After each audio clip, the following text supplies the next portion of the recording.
agora, meus queridos, o The Last episódio. Vamos finalizar essa série, pelo amor de Deus, professor.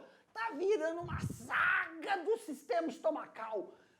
Vamos logo direto para o assunto, porque o tempo voa. Dá uma olhada na tela. Meus queridos, sistema digestório. Remember, só para lembrar, só para voltar, sistema digestório, parte 3. Nós estávamos em qual, professor? O que nós estávamos falando? Eu vou fazer só um feedback, galerinha. Eu adoro esses slides, gente. Olha só, passamos pela anatomia, passamos pelas estruturas do estômago, funcionamento, o objetivo, a importância de realizar a digestão mecânica.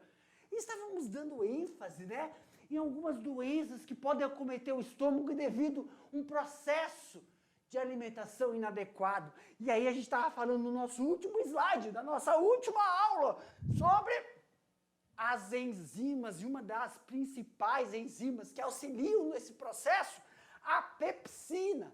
E lembra que a ação dessas enzimas são protegidas. Por quê, professor? São protegidas por causa que nós temos uma mucosa gástrica que recobre a parede interna do estômago, que não vai fazer com que ocorra o processo de feridas dentro da parede do nosso estômago. Diminuiu a voz. Aqui, Butil! E, prof, lembra que nós falamos que não podemos fazer com que ocorra esse desequilíbrio no processo de alimentação? Por causa das ações dessas enzimas? Look that! Lá no quadro. Isso! Aí nós paramos aqui falando dessas proteases ou proteoses. Prof, tá certa a escrita? Depende do autor que você está usando. Tá correto. Qualquer uma dessas estão também ligadas ao processo enzimático. Mas aqui, ó, nessa figura, eu quero deixar claro que nós tínhamos falado lá anteriormente na aula sobre o pâncreas. Lembra do pâncreas? Yes, teacher! O pâncreas, ele auxilia no processo de secreção de determinadas proteases que auxiliam nessa captura dos nutrientes lá no intestino delgado, nas microvilosidades. Então nós temos um exemplo aqui, ó, do estômago, que vai produzir. O estômago produz é dose, né? Produz. Meus queridos, sorry, don't worry, não se preocupem. Produzes, acho que é por causa do dente, eu tenho que fazer a revisão, deve ser isso. Produzem é dose. Produz. Uma das enzimas que o estômago é responsável é a gastrina. Olha! Vou fazer uma consulta com uma fono. Dá uma olhada na tela. A gastrina produzida lá na região terminal do estômago, ela vai auxiliar através da secreção pancreática, né? Secreta e também auxilia o processo de digestão da colecistodomina, que auxilia também como é que chama, pessoal? Quando você come óleo, não, lipídio. Saponificação. Escreve aí. Sassá, popopô, nini, fififi, cacacá, sucessão. Saponificação. Porque quando a gente está falando de digestão, a gente fala separadinho, né? Lipídios, nutrientes, sais minerais, proteínas, mas não está separado. Porque no pão que nós comemos, tem lipídio. Porque para preparar o pão não vai óleo. Quando você come pão, já não coloca manteiga ou a margarina ou um pedaço tem lipídio. E o que é a saponificação? Dentro da parte do estômago. É o processo que vai... Porque quando... vamos devagar, Jefferson. 8º ano. Olha só. O óleo não se mistura com a água. Faz um teste escondido da mamãe para não gastar óleo. Pega um copo transparente, enche com água assim e pinga um óleo um dedo. Mostra, vai colocando até o óleo. O óleo não vai misturar com a água, fica 2 fases. Fica não, Jefferson. Meu Deus, ficam. Fica não existe. Eita, agora eu estou prestando atenção no que eu estou falando. Ficam duas fases. A água embaixo e o óleo em cima, pois não tem mistura. E como é que fica isso na nossa alimentação, professor? Quando você está mordendo, fazendo a digestão, essas enzimas que eu estou apresentando para vocês também têm essa função de possibilitar a saponificação do material lipídico.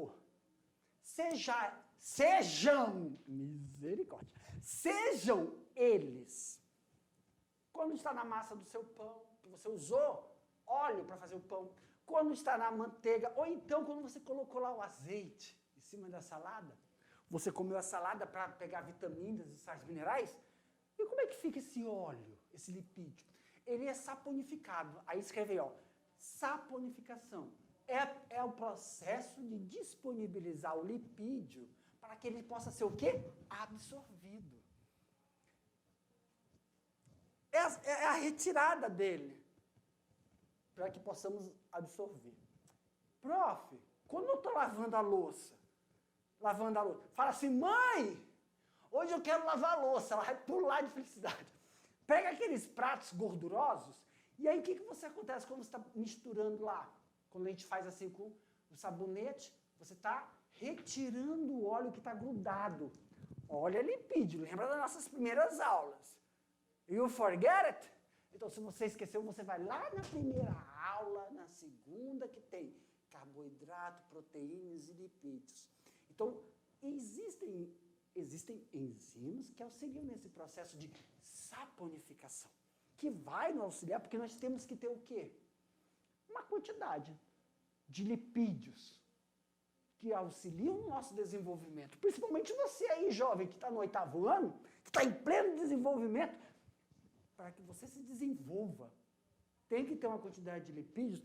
Eu lembro daquela aula, que a Magali me ajudou muito, que nós estávamos fazendo IMC, para ver. Então, tem cada pessoa que tem o seu IMC, que é a altura, o peso dividido, multiplicado pela altura lá, vai falar em que estágio de desenvolvimento você precisa de quantos quilos caloria. E precisa também de uma quantidade, um percentual de lipídios, que vai auxiliar na produção dos seus hormônios.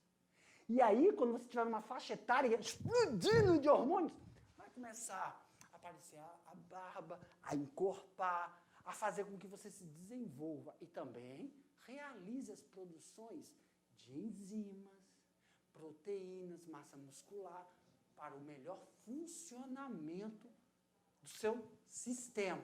Lembra? Sistema é um conjunto de órgãos que tem funções diferentes, mas são interligados. Meu Deus, Jefferson, agora volta. Vai lá para o slide, meu querido. Isso. Então, uma dessas funções das proteases é a integração. Não só a enzima para quebrar e disponibilizar, para quebrar e realizar a solubilidade. Sempre lembra aí, meu querido. Escreve aí. Solubilidade. O que é isso? É disponibilizar os nutrientes que nós estamos ingerindo. Uma coisa é você comer carne, alface e não ocorrer o processo de solubilização, que é as ações dessas enzimas que vão possibilitar que ocorra a disponibilidade para que o intestino delgado, lá nas microvilosidades, absorva os nutrientes. Vai, Jefferson! Então aí nós paramos no slide da pepsina. Também é uma enzima principal do estômago que atua na transformação aqui, ó, especificamente de qual, professor? The protein, a proteína, que são intensificados na digestão. O hormônio gastrina, produzido no estômago, quando os alimentos entram em contato com a parede, vai fazer então essa regulação da pepsina para transformar moléculas grandes. Só para lembrar, moléculas grandes significam que ela tem o quê? Um alto teor calórico, energético, ela é muita energia, tem muita energia nela, então ela precisa passar por um processo de transformação. Prof, o que é esse processo? Quais são esses processos de transformação? Quais são esses processos de transformação? Quebra de moléculas altamente energéticas, que estão em fase quaternária, terciária, secundária e primária, e se transformar em moléculas monoméricas. Obrigado, senhor. Aqui, galerinha. Isso que eu estava lembrando. Moléculas monoméricas, monômero.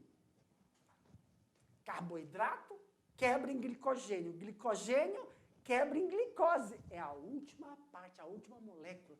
É um monômero, que aí vai estar solúvel. Vai estar disponível. Proteína, aminoácido, disponível. Lá no slide. Então, essas moléculas vão auxiliar no processo de ficarem bem pequenas. Desculpa.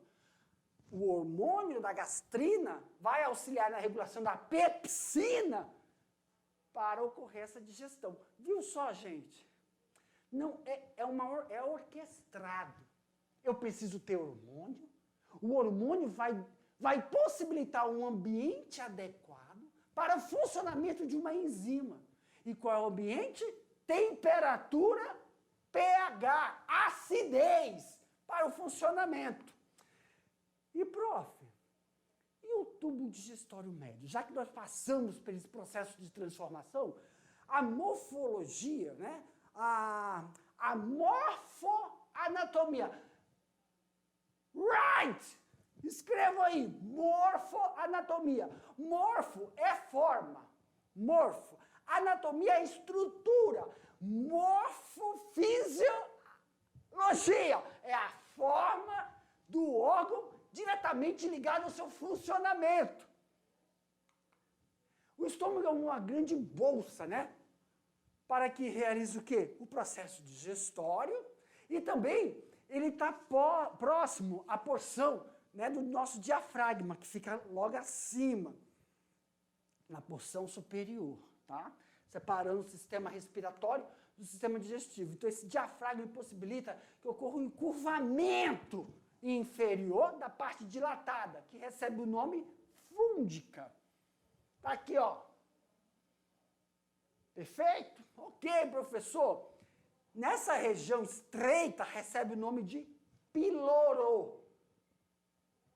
Auxiliando nesse processo de não ocorrer essa mistura do que está entrando, o que vai ser disponibilizado para a digestão. Aleluia, Senhor amado!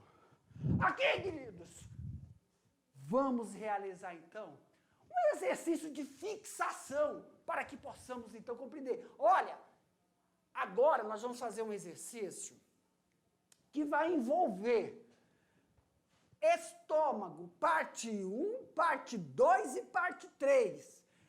Foi enviado para vocês também uma lista de exercício. I remember. Se eu não estou enganado, tem 5 questões. Então, sistema digestório, estômago, que está dividido em 3 aulas, mandei uma lista de exercícios que vai envolver cada parte. Essa série quase interminável. Agora a gente vai fazer um exercício para fixar, compreender um pouco melhor do que foi falado e depois, professor, só pode disponibilizar as atividades para eles realizarem aí, tá bom? Dá uma olhada lá na tela. Vamos ver então, ó. A importância da digestão para o nosso corpo é: alternativa A, desenvolver o nosso organismo.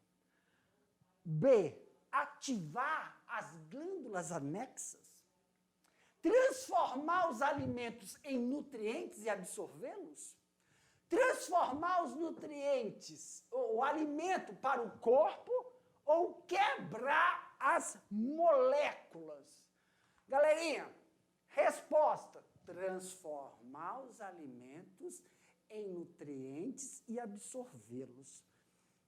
Tio vai explicar aí, porque, professor, por que não poderia ser transformar nutrientes em alimentos? Não é o contrário? Por que não poderia ser a alternativa D? Deixa aí, porque eu vou explicar, e aí os meus anjinhos aí já vão olhando a resposta e eu vou explicando. Primeiramente, eu não consigo, eu tenho que aparecer. Aqui pro tio! Meus queridos, nutriente é uma coisa, alimento é outra. Nutriente, não.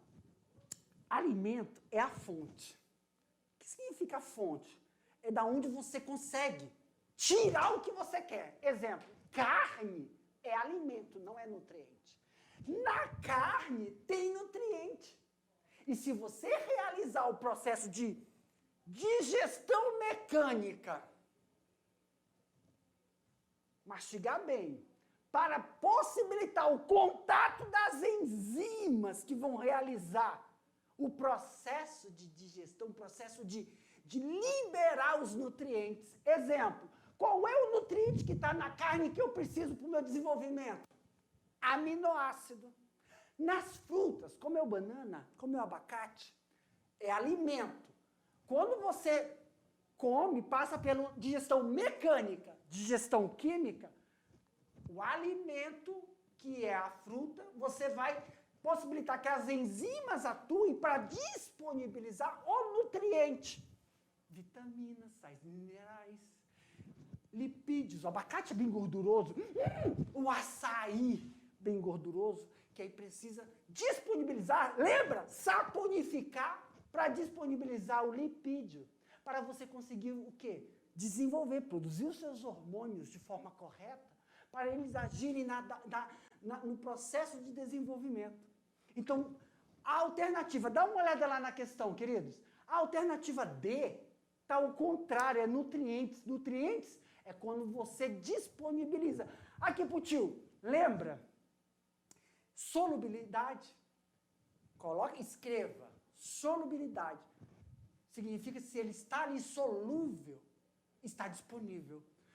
Nunca realizar o processo, 8º ano, nunca realizar o processo de alimentação dando choque térmico. Você está comendo uma comida, tomar refrigerante gelado, água gelada, tem que esperar uns 30, 40 minutos, para que as enzimas do estômago, a gastrina, o hormônio, auxilie a pepsina a fazer a quebra, que é disponibilizar o aminoácido que você fez da fonte da carne bovina, carne suína, peixe, ok? Então, entre essas alternativas, somente a alternativa C. Dá uma olhadinha lá. Somente a alternativa C corresponde ao nosso gabarito. Meus queridos, aqui pro tio, finalizando essa aula, vamos esclarecer aí, ó. Tem uma lista de exercícios para vocês desenvolverem aí. Professor, pode passar aí para os nossos estudantes essa lista de exercícios da nossa aula 10, que foi, ó, fatiada em 3 partes, compreendendo somente a digestão do estômago, não é isso? Hormônios, enzimas e o processo fisiológico, o funcionamento desta digestão, que foi dividido em 2 partes, mecânica e digestão química. Finalizando aqui, eu aguardo todos vocês para o nosso próximo encontro, nosso próximo assunto, meus queridos. Até a próxima!